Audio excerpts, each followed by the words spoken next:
In this video, I'm going to build a sheet material storage rack to store all of my plywood, OSB, melamine, MDF, and chipboard. I've already done a 3-dimensional drawing in SketchUp to design what I want to build, and I'll make this drawing and a full cut list available to download via my website for free.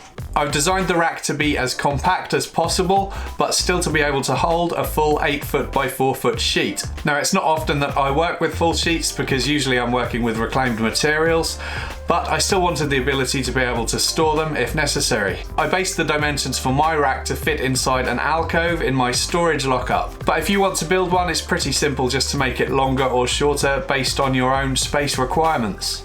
I first started working on the frame, and for this I'd use some reclaimed 3x2s. These measure 38mm by 63mm, and these are cheap to buy, usually around £3 here in the UK per 2.4 metre length. But as the stuff I'm using is reclaimed, the lengths of the pieces that I had varied. So I started by measuring each piece and writing the dimensions at the end to help me plan how to make the most out of the lengths that I had and make the cuts based on the measurements from my drawing. I'd start by making the back panel. I set up a stop block at the length that I wanted my rack to be and cut 2 pieces with the miter saw. These would be the horizontal pieces. And then I cut 4 pieces at 1200mm in length for the vertical pieces of the back panel.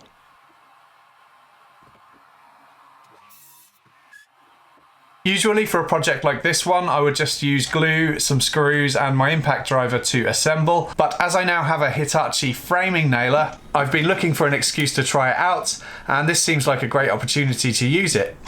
I applied wood glue and started to assemble, first adding a vertical piece to each end of one of the horizontal pieces.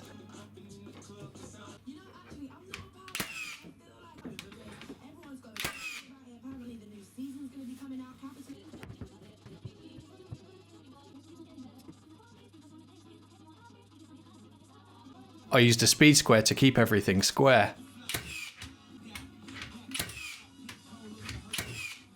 Then I turned it over and added another horizontal piece to form a rectangle.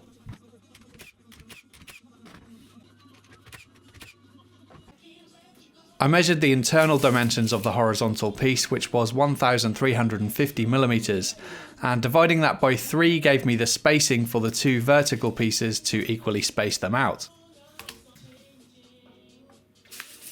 So I made some marks 450mm in from each side, and then I could centre the uprights to those marks just by eye and glue and nail them in place.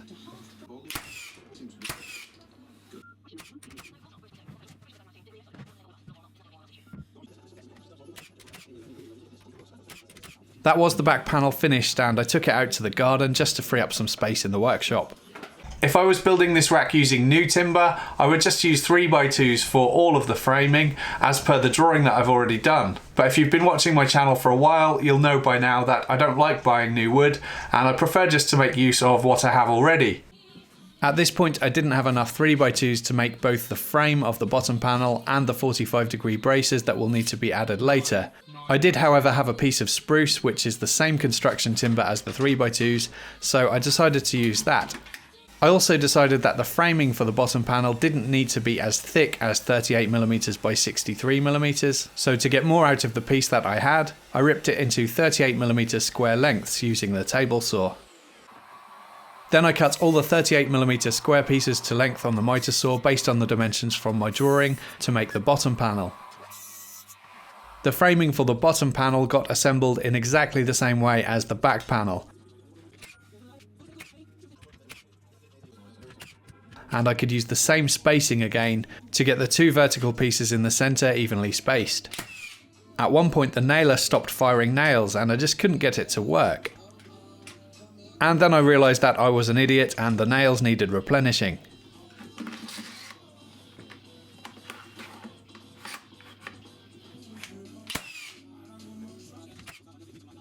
The bottom panel would need to be cladded, so it would basically be a shelf to support various sizes of sheet materials. Rather than using anything decent, I decided to instead use these pieces of melamine reclaimed from an old wardrobe that I found in the streets. I had 2 wardrobe doors and a side panel. These were almost the perfect size, I just needed to remove the door handles and hinges. And then I could position them, starting with one piece flush to one corner, and fasten them down using some drywall screws.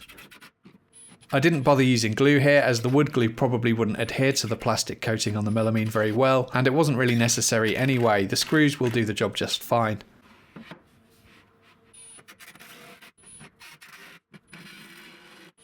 Once all three pieces were secured, I just needed to trim off the excess, so after measuring and marking up a couple of cut lines with a sharpie, I used my circular saw to make the cuts.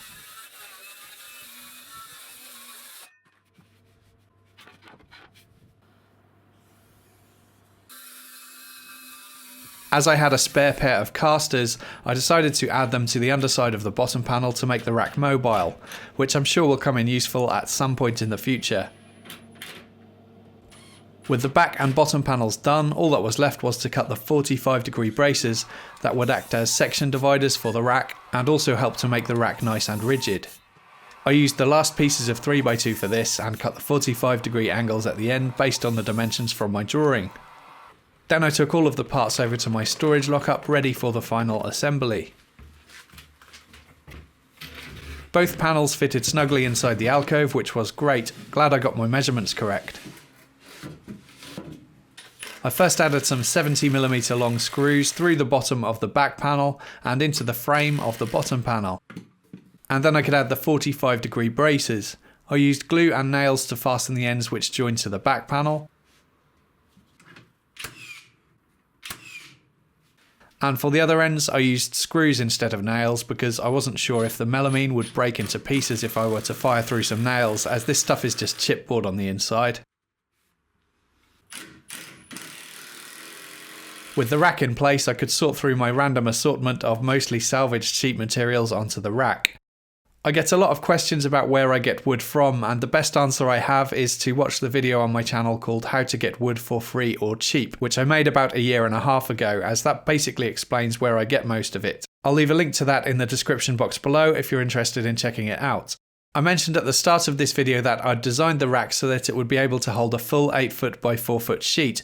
But with the rack installed, I found that I didn't have enough height in my lockup to be able to store 8-foot lengths the way that I had intended anyway. But no big deal, and some of the pieces I had were thin enough that they sat in between the roof rafters anyway. So here's the rack before and after all my sheet materials had been organised. I'm really pleased with how this storage rack turned out, and now I can store all of my sheet materials in a small amount of space really efficiently, and that means I can make better use of the space freed up within my lockup space. This project took around 5 hours to complete in total, so it was nice and quick, and the Hitachi framing nailer really helped to speed things up too. But the rack could have easily been assembled with screws instead. Really, I just wanted an excuse to play with my new toy. I've also just finished another video talking about my first impressions of the Hitachi framing nailer. I'll leave a link to that in the description box below, as well as a link to the product if you're interested in checking them out. Thank you for watching.